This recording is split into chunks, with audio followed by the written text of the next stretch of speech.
Muling naging usap-usapan ang paalala kung alin ang dapat i-hand carry o i-check-in sa tuwing babiyahe sa eroplano. Matapos ibahagi ng content creator na si James Afante ang kanyang karanasan sa Philippine Airlines tungkol sa nasira nitong laptop. Sa isang post, ibinahagi ni Afante ang larawan ng kanyang MacBook na may basag na screen. Kalaki pang isang sarkastikong caption kung saan tila pinasasalamatan pa nito ang paliparan dahil sa hindi pag-iingat sa kanyang mahalagang gamit. Sa comment section, nilinaw ni Afante na na-check-in ang kanyang laptop, idineklara itong fragile at nilagyan pa ng sticker sa kanyang bagahe. Gayunpaman, nasira pa rin ito.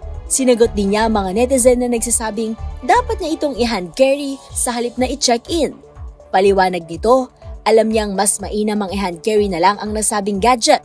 Pero puno na niya ang kanyang luggage ng mga kamera at ng mga mas mabibigat na gamit na kapwa marurupok din. Bukod pa rito, may dala din daw siyang 2 laptop at isang iPad, kaya naman hindi na siya pinayagan pang magdagdag ng hand carry dahil sa weight limit. Ang naturang post, umani ng reaksyon mula sa mga netizen. May ilang nagsabi na bagamat may label ito bilang fragile na gamit, hindi pa rin umano tiyak ang kaligtasan ng gadget. Agad namang nagbigay ng tugon ng Philippine Airlines at sinabing makipag-ugnayan si Afante sa kanilang inbox para sa karagdagang komunikasyon. Sa mga screenshot ng kanilang pag-uusap, nagpahayag ang airline ng pagdadalamhati sa nangyari. Naintindihan umano nila ang frustration at stress na naidulot nito sa content creator at humihingi ng paumanhin. Pero ano nga ba ang payo ng mga otoridad tungkol sa laptop sa eroplano? Ayon sa Civil Aeronautics Board, inire-rekomenda nilang dalhin bilang hand carry ang mga portable electronic devices tulad ng laptops.